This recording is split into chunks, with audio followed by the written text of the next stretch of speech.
Mirëmbrëma të nderuar teleshikues, ja ku jemi sërish në emisionin ton Bullet Point me mua Fatos Shoqolin, si çdo të premte mbrëma, ora 20:00, drejt për së drejti nga studio e televizionit Skan, për të bërë një përmbledhje të ngjarjeve kryesore ekonomike të javës. E bëjmë këtë përmbledhje me mendjet më të përgatitura të ekonomisë sonë dhe jo vetëm. Jemi në shoqërinë e akademik Anastas Angjelit, antar i Akademisë së Shkencave të Shqipërisë dhe antar i Akademisë së Arteve dhe Shkencave të Evropës. Akademik Angjeli, mirëmbrëma, mirë se ardhët. Mirëmbrëma. Së bashku me profesor Angjelin kemi përgatitur 5 tema për sonte: pensioni 13 në gojën e të gjithëve, sidomos të pensionistëve tanë, në strategjinë e moshimit 2025-2030. Tema e dytë, lehtësitë fiskale për pensionistët. E treta, 70.000 fermerë në skemën e bujqësisë 2025, e cila si thirrje e parë sapo u mbyll më fund të majit. Konferenca e 5, tema e 4 e Muzeut të Bankës së Shqipërisë në 100 vjetorin e Bankës së Shqipërisë, një vit jubilar për bankën tonë qendrore, pse ka rëndësi. Dhe e fundit, por jo për nga rëndësia, tarifat Trump me Bashkimin Evropian, kur vendosen dhe do të ndikojnë në ekonominë tonë. Po fillojmë, profesor, me temën e parë, pensioni 13 në strategjinë e moshimit 2025-2030, u duk një lajm i mirë, një zhvillim i mirë, sepse kemi vërtet, ndoshta pjesën më të madhe të popullsisë sot që jeton në truallin e vendit tonë në nivel mbi 65 vjeç e sipër, pra në moshën e tretë. Fondi vjetor i pensioneve, profesor Angjeli, është sot 1.7 miliardë euro dhe 1/12 pjesë, që nuk kupton edhe pensionin e 13, shkon diku aty sot që flasim 147 milion euro. Me 2 bonuset e dhjetorit të 2024 dhe të marsit, bonusi i pranverës, 2025 qeveria shpenzoi akoma dhe më shumë 162 milion euro. Në gjykimin tuaj, çfarë e pengon qeverinë të ndryshojë ligjin për sigurimin shoqëror dhe ta vendosë në detyrim, pra ligjor, dhënien e pensionit të 13 që nga 1 janari 2026? Spari do thoja që jo vetëm u duk, po është në të vërtet një lajm i mirë. Pa jo në dukje, por një lajm dhe një lajm i besueshëm. Një lajm jo propagandistik, jo thjesht një premtim elektoral që kërkon tani të reflektohet. Pse e them këtë? E them këtë sepse ka së paku që nga viti i dytë i qeverisjes së mandatit kaluar të qeverisë Rama, ka një kthes të fytyrës nga çështjet sociale. Dhe kur flas nga çështjet sociale, këtu kam parasysh 2 momente kryesore. Fytyra e shtetit, që është kthyer vëmendja shtetërore. Vëmendja e shtetit, fytyra e shtetit. Dhe këtu kam parasysh dy aspekte. Aspekti i parë është politika e re e pagave që qeveria ndërmori, e cila në efekt domino dhe në efekt zinxhir ushtri edhe në sektorin privat. Pra kemi një përmirësim të dukshëm të rritjes së pagave në sektorin publik, të pagës mesatare, të pagës minimale, të pagës më të lartë, e cila është reflektuar në të njëjtën kohë edhe në sektorin privat. Pra të dy sektorët kanë ndjekur njëri tjetrin dhe ky është një hap pozitiv që ka ndikuar në anën sociale, në jetën sociale, ka ndikuar në mirëqenien e popullsisë dhe është përgjigjur në të njëjtën kohë edhe ndryshimeve që kanë ndodhur në ekonominë e vendit dhe në çmimet e vendit tonë.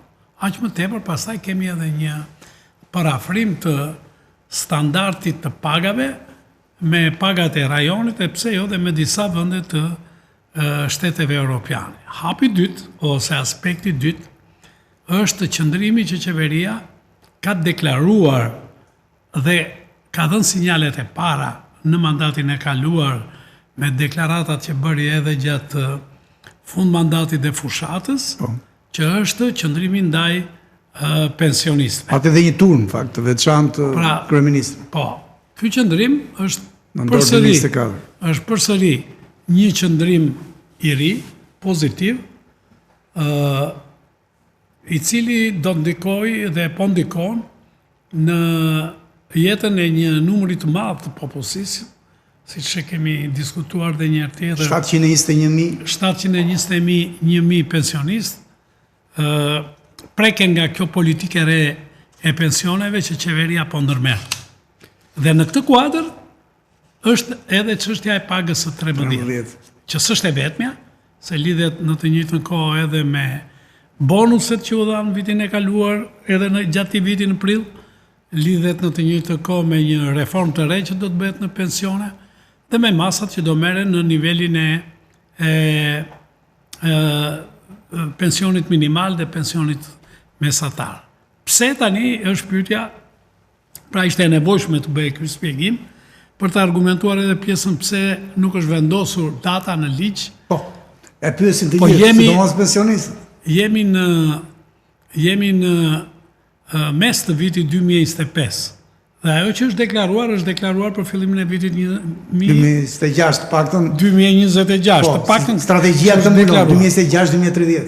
Dhe strategjia mbulon 2026-2030, qofse është deklaruar që do bëhet në fillim të 2026-s, ajo ka për të bërë, dhe nuk e pengon as skënd askush qeverin që ta bëjë atë me ligj, dhe unë besoj që parlamenti i ri që fillon në shtator, një ndër ligjet që do të miratoj deri në fund të këtij viti, se hapësirën e ka 6 muaj që ta miratoj ligjin për të hyrë në fuqi, do jetë edhe ky ligj që këtë deklarim, këtë premtim do ta shndrojë në realitet. Është një augur i madh. Faleminderit profesor për këtë besim tuaj që parlamenti i ri në gjërat kryesore të vendimmarrjes ligjore. Me siguri do ketë edhe këtë, përderisa është vendosur, është deklaruar, ka një strategji të marrëtuar, ka një deklarim të kryeministrit. Nëse vendoset me ligj pensioni 13, profesor, automatikisht bien bonuset apo edhe mund të bashkëtojnë? Kjo varet nga situata ekonomike dhe financiare në vend. Njërë është dhe një bonus, njërë ja dhe 2 bonuse. Nuk është në mënyrë automatike që do të ndodhi që me që u vendos pensioni 13 nuk do ketë më bonus. Nuk përjashton. Kjo nuk përjashton. Por, dhënia e një pensioni të 13 është 4 fishi një bonusi të dhënë. Ashtu është. Dhe besoj që ngarkesa financiare me një pension të 13 është 4 herë më e madhe se sa bonusi që jepet një herë në vit, kështu që nuk shoh ndonjë arsye të fortë për të premtuar dhe bonus, por nuk përjashtohet mundësia sipas situatës financiare që do ketë vendi. Ndërkohë, në gjykimin tuaj, cila është strategjia e qeverisë për përmirësimin real të pensioneve? Ju thatë që kemi nevojë për një reformë tjetër, të dytë të pensioneve. Dhe si shikoni juve që mund të realizohet? Shiko, reforma që u bë në vitin 2015, në mos gaboj, në janar filloi 2015. Ishte një start, një hap i parë, u bë me mbështetjen e Bankës Botërore. Dhe unë besoj se ka dhënë efektet e para të saj, qoftë për sa i përket ristrukturimit moshës së daljes në pension për burrat dhe gratë, qoftë edhe nga pikpamja e masës së pensionit, qoftë pensionit minimal, qoftë disa pensioneve të tjera. Reforma e re nuk duhet kuptuar thjesht si reformë për masën e shpërblimit, e cila padyshim është në mënyrë automatike sepse është në strategji, është premtuar.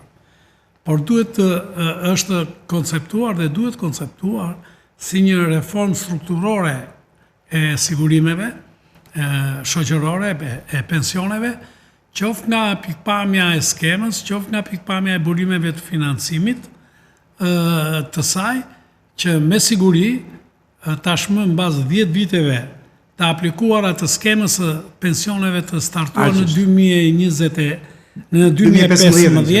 janarin. Një reformë e re me këtë rregullime do jetë sa e dobishme për pensionistët, por në të njëjtën kohë edhe për vetë Institutin e Sigurimeve Shoqërore dhe në të njëjtën kohë edhe për vetë skemën e financimit të sigurimeve, për vetë buxhetin e shtetit. Në kushtet që duhet pranuar gjendja ekonomike e 4 viteve të fundit e Shqipërisë edhe gjendja e financave publike është shumë pozitive.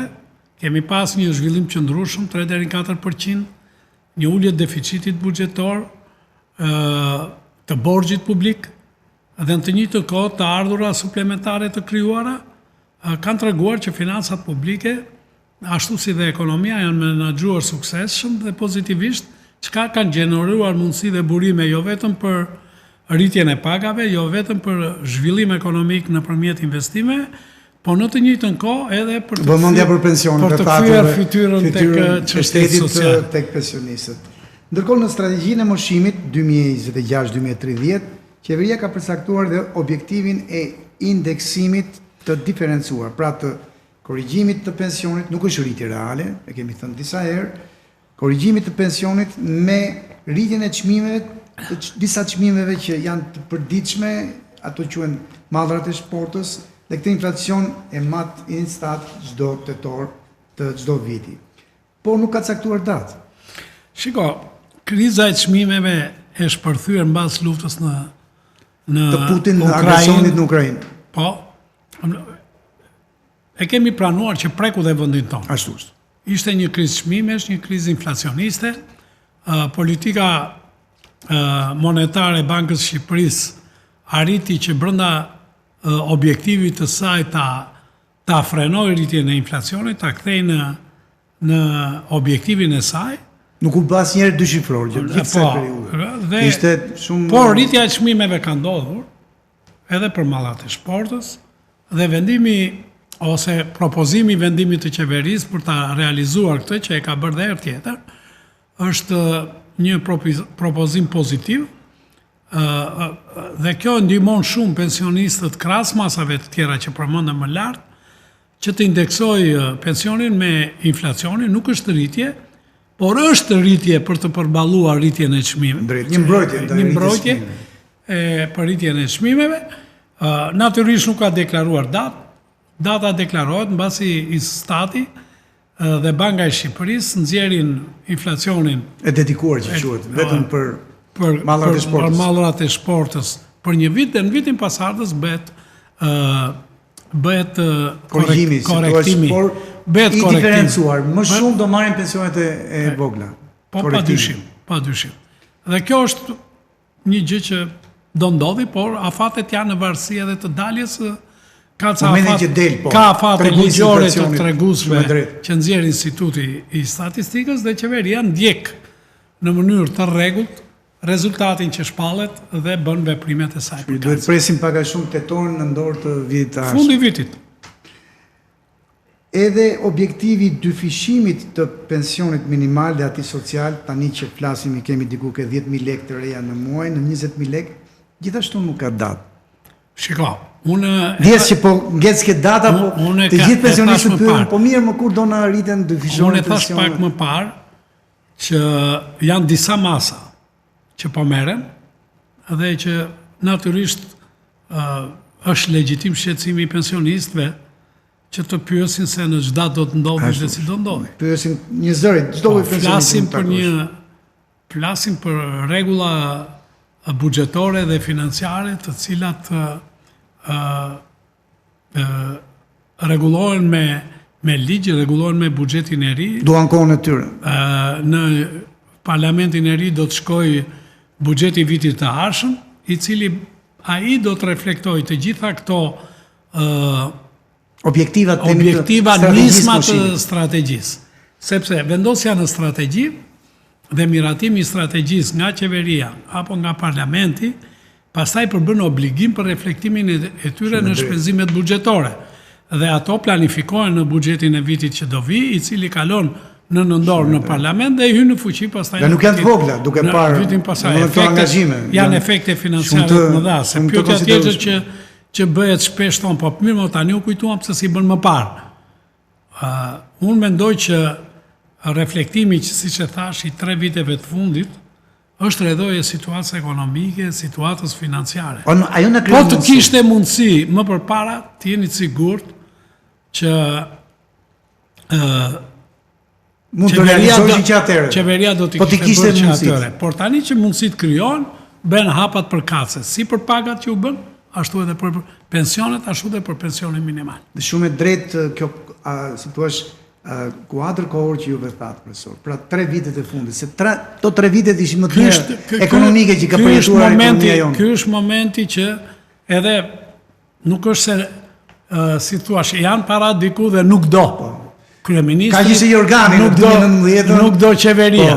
Tani u krijuan të gjitha këto mundësi edhe në objektivat e qeverisë, çështja sociale, çështja e pensionistëve, çështja e rritjes mirëqenies së tyre, e përballimit të nevojave kryesore të jetesës, të rritjes së çmimeve, është në fokus.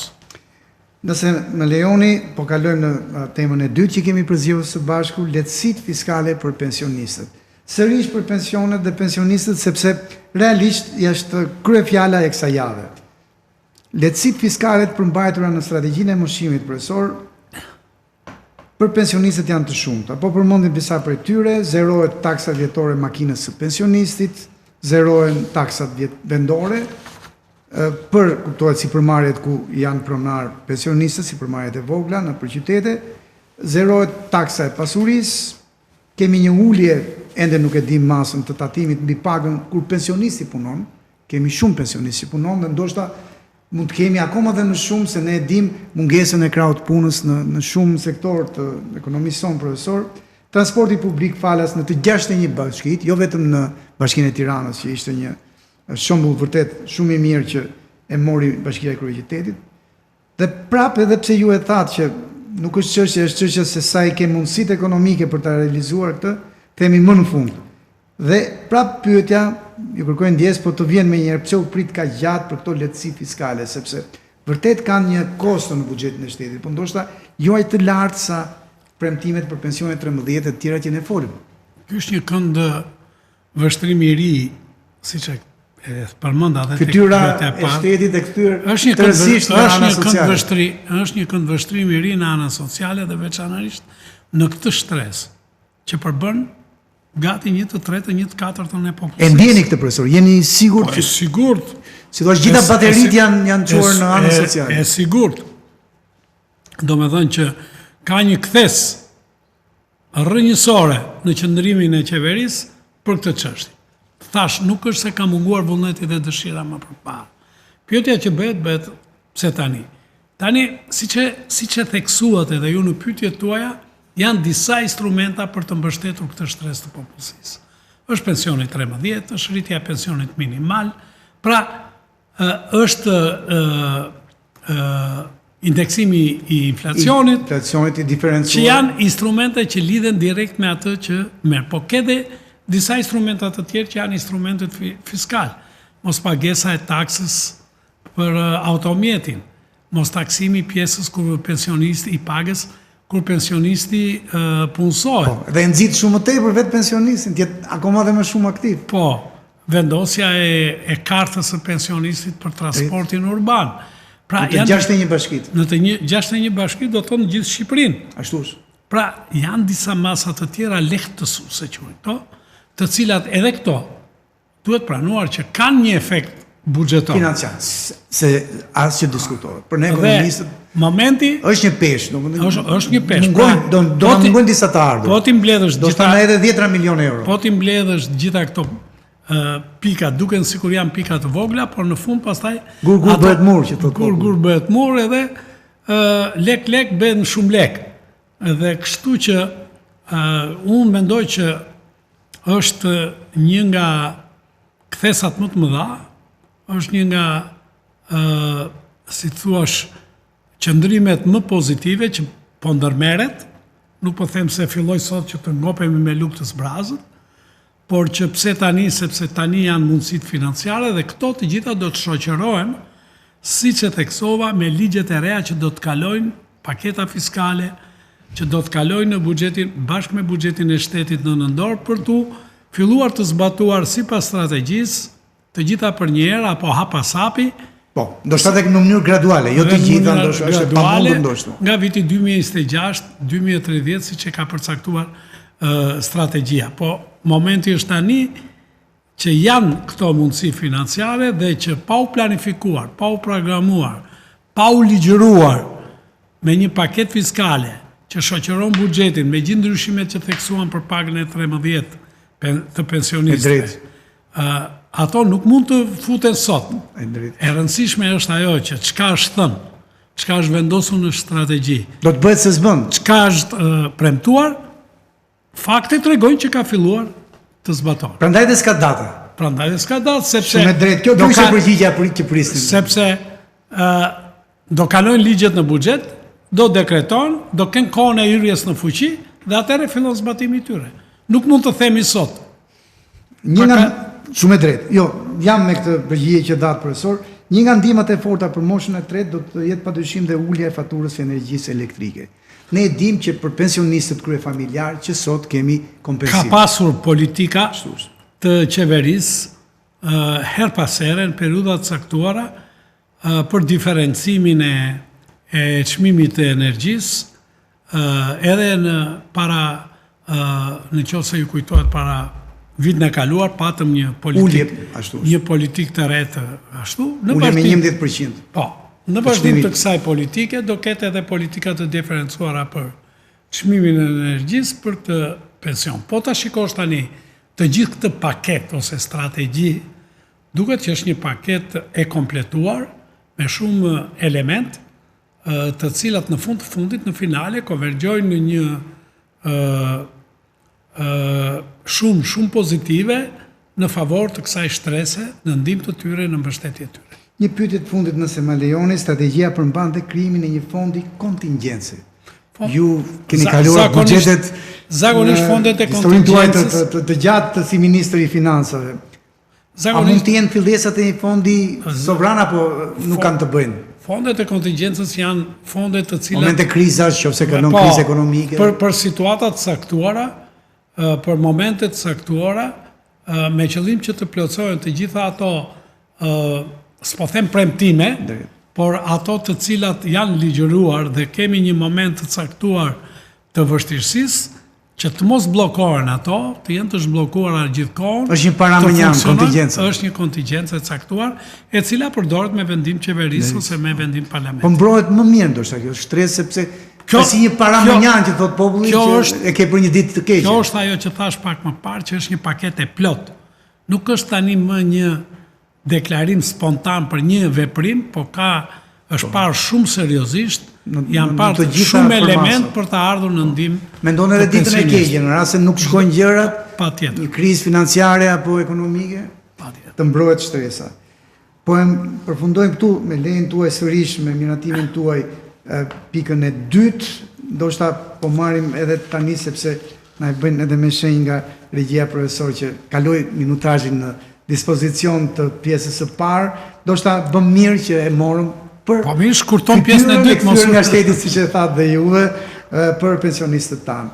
Po marrim pak minuta pushim për mesazhet publicitare dhe më njëherë do t'i kthehemi pjesës së dytë të fundit të bisedës sonte me ju.